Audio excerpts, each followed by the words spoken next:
Hello friends, चलिए आप सभी लोग को विपुल स्टडी पॉइंट में स्वागत है। ठीक है, तो हम लेकर आ चुके हैं क्लास 7 का चैप्टर नंबर 3। ठीक है, पढ़ेंगे हम लोग बारे में क्या, उष्मा। उष्मा, ठीक है। तो हम लोग स्टार्ट करने जा रहे हैं ये क्लास। ठीक है,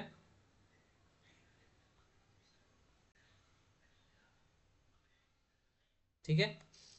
तो चलिए उष्मा के बारे में जानते हैं। पहला जानेंगे कि गर्म और ठंडा। हमको गर्म कैसे कब लगता है और ठंडा कब लगता है। ठीक है, तो दैनिक जीवन में हम अनेक वस्तुओं को संपर्क में आते हैं। अनेक वस्तुओं के क्या होते हैं, संपर्क में, हम लोग संपर्क में आ जाते हैं। इनमें से कुछ गर्म है और कुछ, जब हम लोग दैनिक जीवन में अनेक वस्तु को संपर्क में आते हैं तो कुछ हम लोग को गर्म मिलता है, कुछ हम लोग को ठंडा। चाय गर्म है और बर्फ क्या है, ठंडा होता है। 3.1 सामान्य उपयोगी वस्तुओं में वस्तुओं की सूची दी गई है। इस वस्तु के कुछ नाम जोड़िए, इनके वस्तु को गर्म और ठंडे को चिन्हित कीजिए। हम देखते हैं कि कुछ वस्तुएं ठंडी है जबकि कुछ वस्तुएं गर्म है। आप जानते हैं कि कुछ वस्तुएं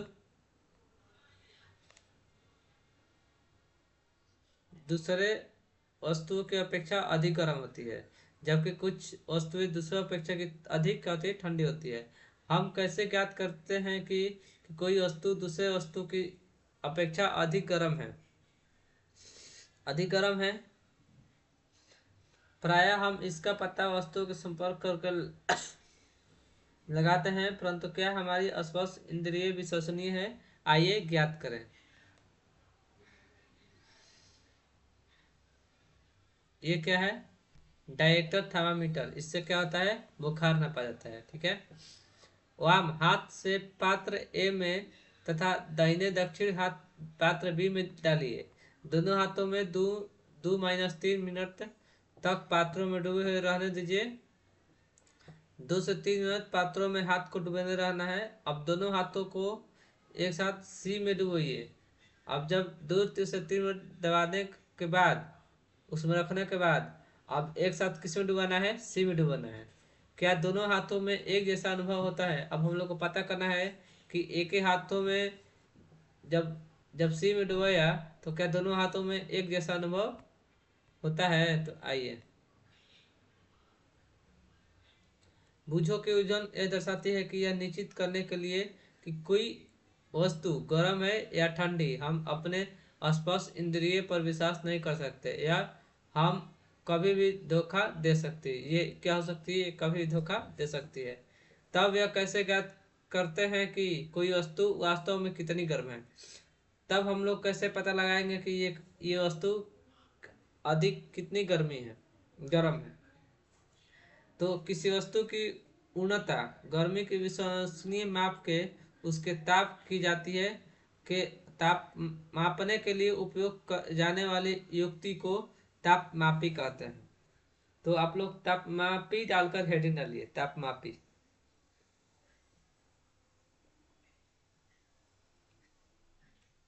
लिखिए,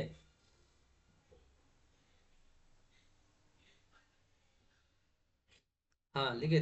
ताप मापने के लिए उपयोग की जाने वाली युक्ति को ताप मापने के लिए उपयोग की जाने वाली युक्ति को तापमापी कहते हैं। क्या कहते हैं बच्चों?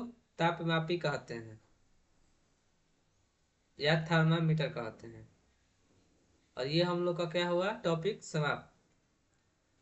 तो हम लोग पहला टॉपिक क्या पढ़े हैं, गर्म और ठंडा कैसे पता करना है। आई होप कि आप लोग को समझ में आ गया होगा। अब 3.2 में चलेंगे, ताप और मापन। ताप और मापन। क्या आपने कई तापमापी देखा है? यदि कीजिए, याद कीजिए कि जब किसी आपको या परिवार में किसी को बुखार चढ़ गया था तो टेम्परेचर ताप को थर्मामीटर तापमापी से मापा गया था। जब बुखार लगता है या हमको या हमारे परिवार में, तो किससे हम लोग नापते हैं, थर्मामीटर। तो उसे हम लोग क्या बोलते हैं, डायरेक्टरी थर्मामीटर कहते हैं। लिखिए, डायरेक्टरी थर्मामीटर डालकर डैश डालिए। जितना लिखा रहे हैं वो सब एग्जाम में आने वाला है। देखिए, जिस तापमान से हम शरीर के तापमान को मापते हैं या ताप को मापते हैं, उसे डायरेक्टरी थर्मामीटर कहते हैं। देखिए, जिस तापमापी से हम अपने शरीर के तापमान को मापते हैं या ताप को मापते हैं, तो उसे डायरेक्टरी थर्मामीटर कहते हैं। मान लीजिए जब किसी को बुखार लग जाता है तो हम लोग कैसे पता लगाते हैं? तो डायरेक्टरी थर्मामीटर है, उसी से बुखार बताता है कि इतना से इतना डिग्री तक बुखार है।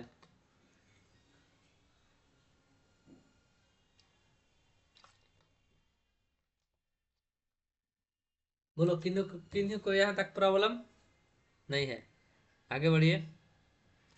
किसी थर्मामीटर के अपने हाथ के पकड़िए और उसका ध्यानपूर्वक परीक्षण कीजिए।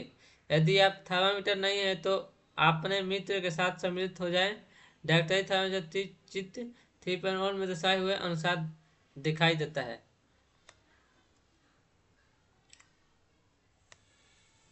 देखिए, ये क्या है?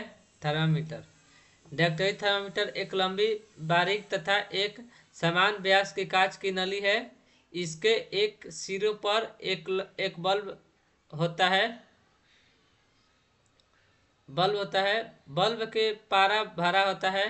बल्ब के बाहर नली के पारे की एक पतली चमकीली धारी देखी जा सकती है।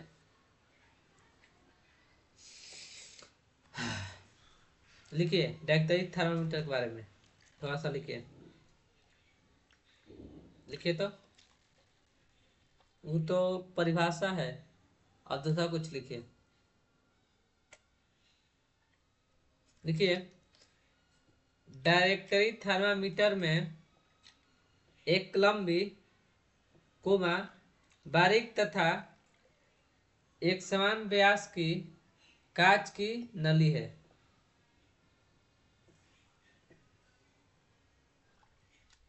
नली है या नली होती है? नली होती है लिखिएगा, नली है मत लिखिएगा, काट के होती है लिख दीजिएगा।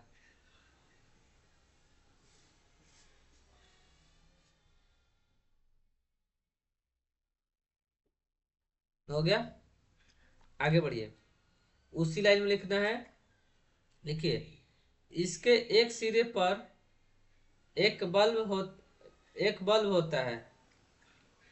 Full stop.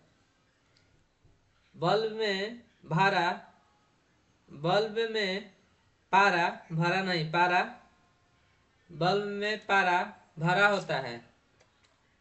Full stop. फिर उसी लाइन में लिखना है, बल्ब के बाहर नली में बल्ब के बाहर नली में पारे की एक पतली चमकीली धारी देखी जा सकती है। देखिए, बल्ब के बाहर नली में पारे की एक पतली चमकीली धारी देखी जा सकती है। बोलो, यहां तक किसी को प्रॉब्लम? देखी जा सकती है, फुल स्टॉप। हो गया? अब पैराग्राफ चेंज कीजिए। देखिए, यदि पारे की यह धारी, लिखिए, रुके लिखाते हैं।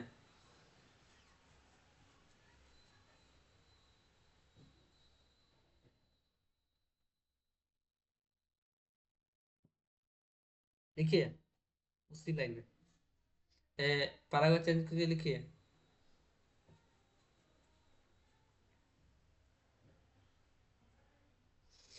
थार्मामीटर थार्मामीटर मापने का एक मापक्रम ब्रैकेट में स्केल है। हो गया? है, फुल स्टॉप नहीं देना है। जिससे उपयोग किए जाने वाला जिससे उपयोग किए जाने वाला यह मापक्रम सेल्सियस स्केल, सेल्सियस स्केल कहते हैं, जिसे उसी उसी लिखे जाए फुल स्टॉप के बाद, जिसे सी, कैपिटल सी द्वारा दर्शाते हैं। किससे दर्शाते हैं? कैपिटल सी द्वारा। बोलो, यहाँ तक कोई प्रॉब्लम, कोई इशू?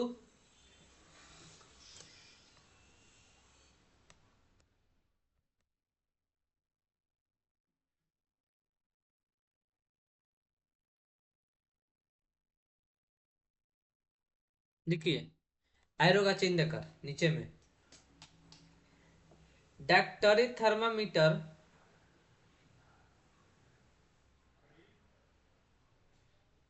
डैक्टरी थर्मामीटर से हम 35 डिग्री टेम्परेचर से सेंटीग्रेड से 42 डिग्री सेंटीग्रेड तक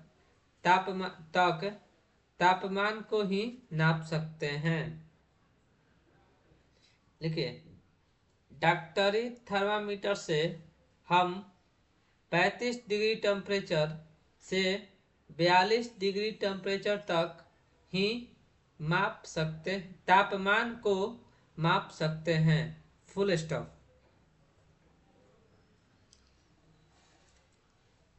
ये हो गया। अब लिखिए, हेडिंग डालिए। नेक्स्ट पॉइंट नहीं है, टॉपिक नहीं है, हेडिंग है थर्मामीटर से ताप मापना। कि हेडिंग डालिए, थर्मामीटर से ताप मापना।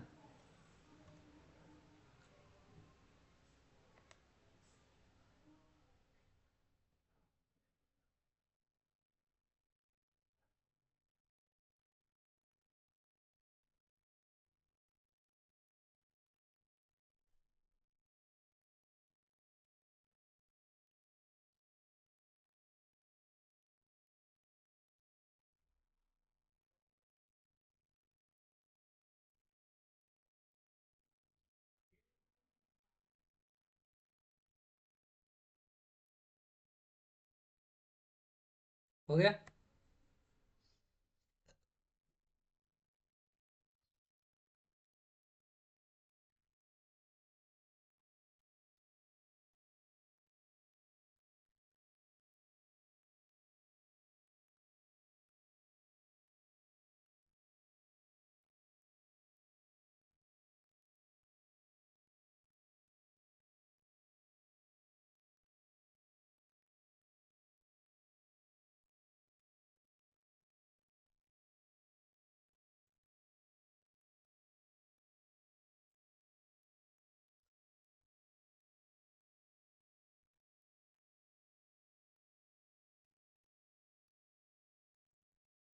देखिए, जो हेडिंग हम दिए हैं उसको आप लोग काट दीजिए। स्टार का हेडिंग स्टार डालिए, उससे हेडिंग को काट कर स्टार का स्टार डालिए और लिखिए, मानव शरीर का सामान्य ताप 37 डिग्री सेंटीग्रेड है। यानी कि सी लिखिएगा, है।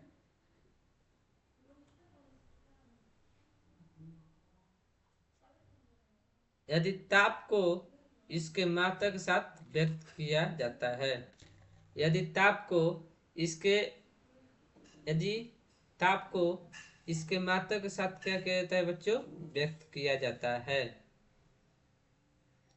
यहाँ तक हो गया। अब क्रियाकलाप है, आप लोग क्रियाकलाप देख लीजिएगा। अब इससे हम लोग पढ़ेंगे कि सावधानियां क्या क्या है। डायरेक्टरी थर्मामीटर उपयोग करने के लिए आवश्यक सावधानियां। पहला सावधानियां ये बताना है कि थर्मामीटर को उपयोग से पहले और उपयोग के पश्चात धोना चाहिए। धोने के लिए प्रतिरोधी एंटीसेप्टिक घोल का उपयोग अच्छा रहता है। किसका घोल अच्छा रहेगा? एंटीसेप्टिक घोल का अच्छा रहता है। दूसरा का सुनिश्चित कीजिए कि उपयोग से पहले पारे का तल कितना नीचे है, मतलब 35 डिग्री सेंटीग्रेड क्या होना चाहिए, नीचे होना चाहिए। तीसरा का, थर्मामीटर को पढ़ते समय पारे का तल दृष्टि रेखा के सिद्ध में होना चाहिए। थर्मामीटर को जब हम पढ़ते समय जो पारे का तल है वो कैसे कैसे होना चाहिए, दृष्टि रेखा से के सिद्ध होना चाहिए। चौथा पॉइंट, थर्मामीटर का सावधानी पूर्वक उपयोग कीजिए, किसी कठोर वस्तु से टकराने पर यह टूट सकता है। थर्मामीटर का सावधानी पूर्वक उपयोग कीजिए, किसी कठोर वस्तु से टकराने पर क्या होता है, थर्मामीटर टूट जाता है। लास्ट, थर्मामीटर का उपयोग करते समय इसे बल्ब से नहीं पकड़ना चाहिए। जब थर्मामीटर उपयोग करेंगे तो हम लोग इसे बल्ब से नहीं पकड़ेंगे।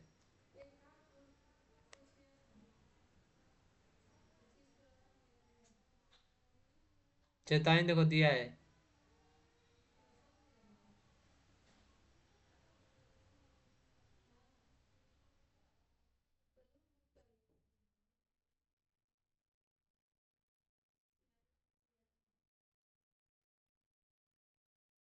तीसरा बच्चों टॉपिक क्या है, प्रयोगशाला तापमापी। प्रयोगशाला तापमापी क्या पढ़ने वाले हैं, प्रयोगशाला तापमापी। अभी तक जितना पढ़ाए हैं, किसी को यहाँ तक कोई प्रॉब्लम, कोनो प्रकार का इशू? प्रयोगशाला तापमापी।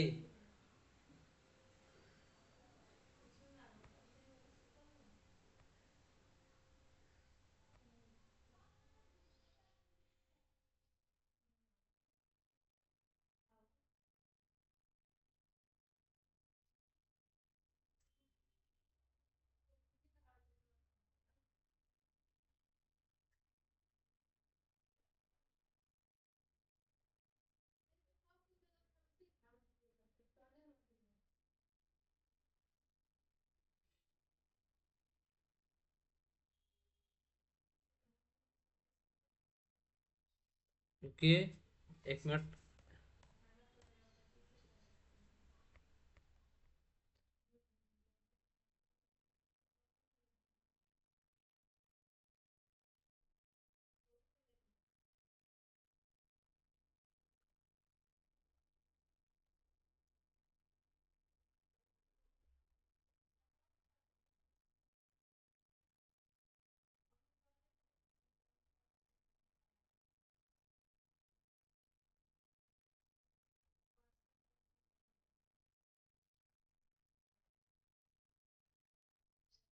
आप भी लोग लिखिएगा इसे, ठीक है। दीदी है।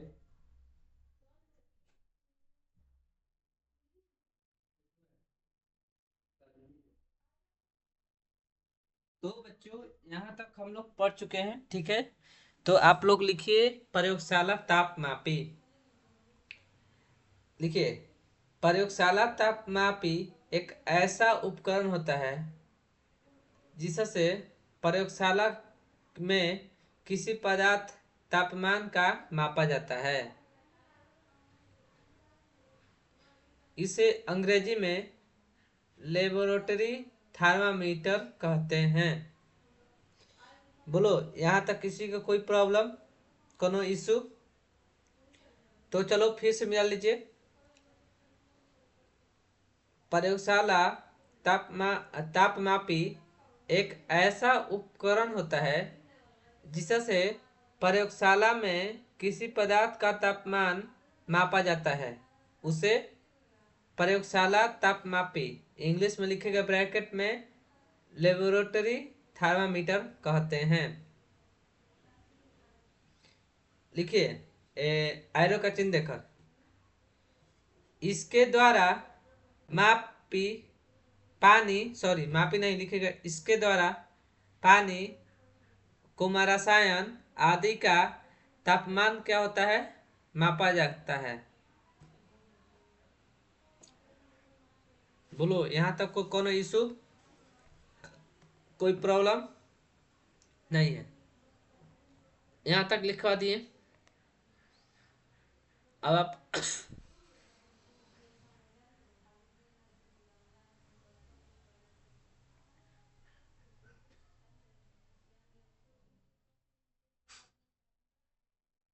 यहाँ तक कोई प्रॉब्लम नहीं है?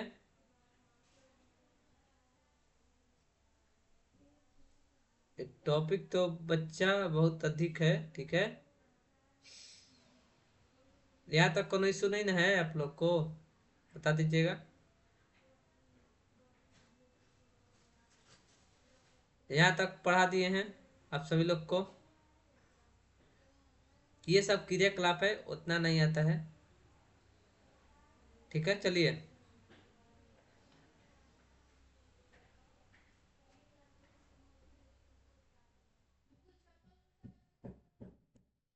वन सेकेंड लिखिए। अक्रि अकीय तापमापी, क्या बच्चों है? अकीय तापमानी, तापमापी।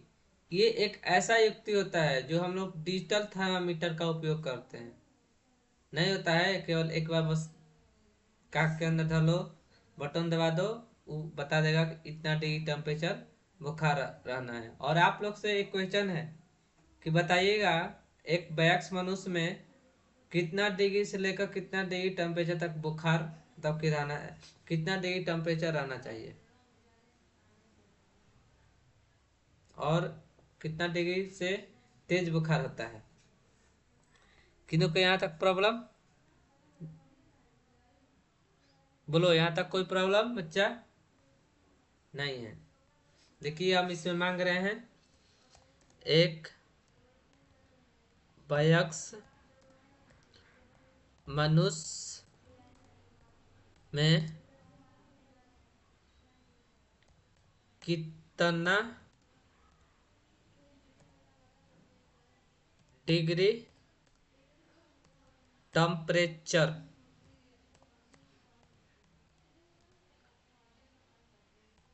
रहना चाहिए?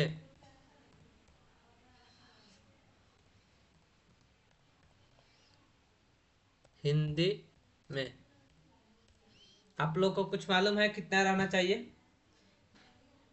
एक वयस्क मनुष्य में शरीर का सामान्य ताप कितना होगा? लगभग 37 डिग्री टेम्परेचर, मतलब कि 98.6% फारेनहाइट होना चाहिए। इस हल्का ऊपर नीचे सामान्य है, मतलब हल्का ऊपर इसका नीचे आएगा तो बुखार लगभग सामान्य है, अगर सही होगा तो समझेगा बहुत तेज बुखार है। बोलो यहाँ तक कोनो इशू, आप सभी लोग को कोई प्रॉब्लम? तो अब हम लोग का क्या टॉपिक रहेगा? ऊष्मा का स्थानांतरण। क्या पढ़ेंगे इस टॉपिक में? ऊष्मा का स्थानांतरण मांग रहे हैं, रुको वन सेकेंड। ऊष्मा का स्थानांतरण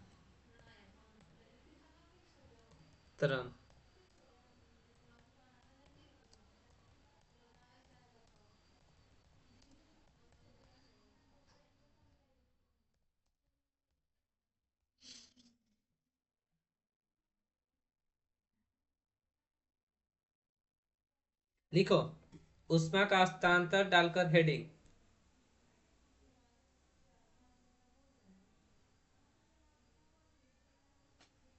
चलो लिखो, ऊष्मा का स्थानांतरण ऐसी प्रक्रिया है जिसमें ऊष्मा ब्रैकेट में गर्मी एक वस्तु से दूसरे वस्तु में जाती है, उसे ही ऊष्मा का स्थानांतरण कहा जाता है।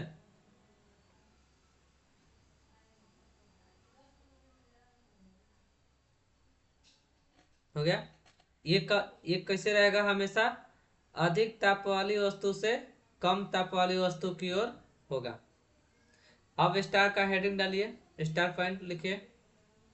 उपकरण के स्थानांतरण के मुख्य तरीके। हो गया।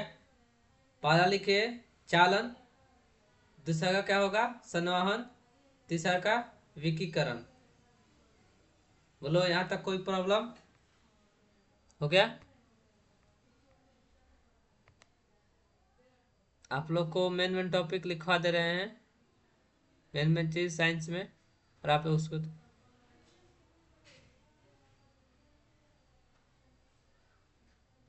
बाकी सब क्रियाकलाप है। आप लिखिए चालन किसे कहते हैं, चालन। पहला टॉपिक आप लोग का चालन है ना, लिखने दीजिए।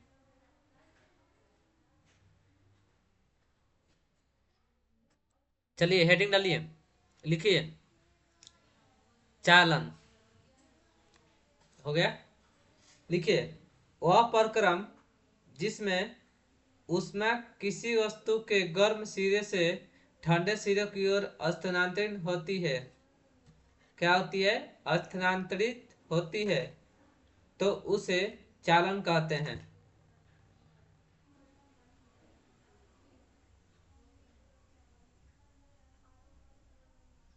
फिर से बोल रहे हैं, लिख लीजिए। वह प्रक्रम जिसमें ऊष्मा किसी वस्तु के गर्म सिरे से ठंडे सिरे की ओर स्थानांतरित होती है, तो उसे चालन कहते हैं।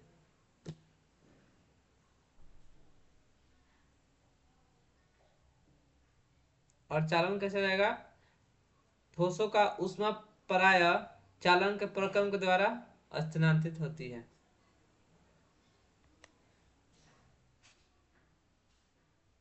यहाँ तक हो गया। अब बच्चा है उष्मारोधी। अब क्या उष्मारोधी थल समीर। बस ये कल आप लोग का टॉपिक हो गया, समाप्त हो जाएगा। कल क्या हो जाएगा? टॉपिक समाप्त। ठीक है, तो आज के लिए इतना ही। मिलेंगे आप लोग को कल, कल लास्ट टॉपिक, कल लास्ट टॉपिक से। बहुत बहुत धन्यवाद। और आप लोग को, और आप लोग रिवीजन भी कर लीजिएगा। Thank you.